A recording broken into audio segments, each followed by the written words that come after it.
आजचा जो आमचा दिल्लीचा दौरा होता तो आम्हाला सोमवारी ते वेळ देत आहेत. त्यामुळे सोमवारी किंवा मंगळवारी मी वेळ देतो.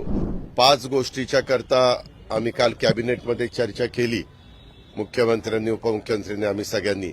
जास्त करून सोमवारी झालं तर बरं होईल, म्हणजे आम्हाला जास्त ते सोयीचं होईल.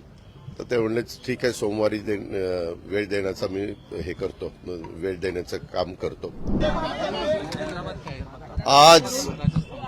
आज मुख्यमंत्री महोदय, मी तसंच देवेंद्र फडणवीस साहेब, दिलीप वळसे पाटील, राधाकृष्ण विखे पाटील असे आम्ही सगळेजण रात्री आम्हाला वेळ दिलेली होती.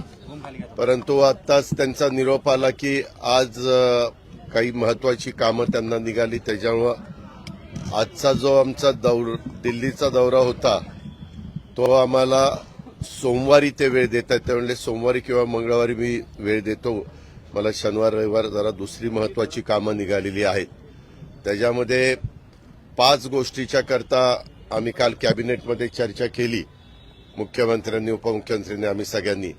त्याच्यामध्ये एक तर आपला कांद्याचा प्रश्न, दुसरा इथेनॉलचा प्रश्न, तिसरा तुम्हाला माहिती असेल सभागृहामध्ये विदर्भ विकास मंडळ, मराठवाडा विकास मंडळ आणि उर्वरित महाराष्ट्र त्याच्याबद्दलचा प्रस्ताव गृह मंत्रालयामध्ये गेलाय, तो एक प्रश्न.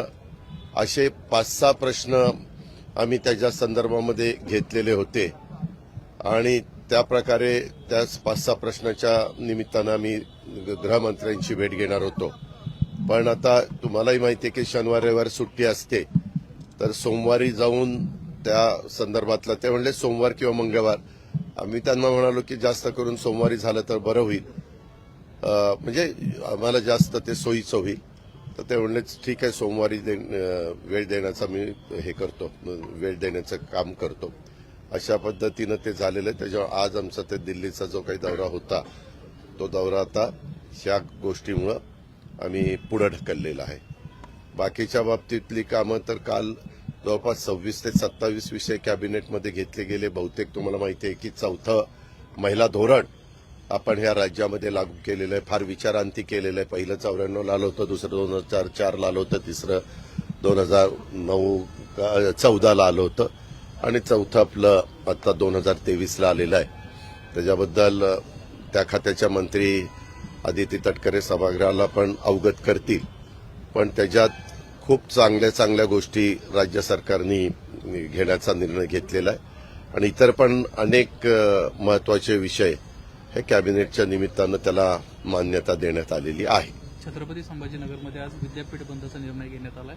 त्या पद्धतीचं वक्तव्य तुमचं झालं हे का, मी त्याच्यामध्ये मागच सांगितलं, पुन्हा पुन्हा ते उकरून काढू नका. त्याच्यात काय फक्त काय दिवे लावणार एवढाच शब्द गेला, तो रेकॉर्डला आलेलाच नाही. आपणच त्या पद्धतीनं सांगितलं, कारण मी बसून बोललो का काय आता मला आठवत नाही. परंतु मी रेकॉर्डला बघितलं तर रेकॉर्डला ते शब्दच आला नाही. तरी देखील मी दिलगिरी व्यक्त केली. त्याच्या संदर्भात मी माझी भूमिका स्पष्ट मांडली.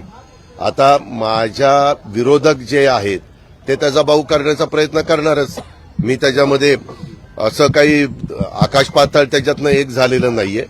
एखादी गोष्ट बोलत असताना फार काही असा अतिशय अपशब्द होता अशातलाही भाग नाही. त्याच्यामध्ये माझ्या दृष्टीने मी विषय तो संपवलेला आहे. पण माझे समोरचे विरोधक त्यांच्या कार्यकर्त्यांना काही ना काही इश्यू, जसं इथं पण अधिवेशन सुरू झाल्यानंतर एखाद्या ज्या विषयाच्या मध्ये तसं बघितलं तर फार तथ्य नव्हतं, परंतु त्याला इतकं असा वर नेण्याचा प्रयत्न केला की काही विचार न बोललेलं बरं. त्याच्यातनं ते झालेलं आहे. मला त्या गोष्टीला महत्व द्यायचं नाही.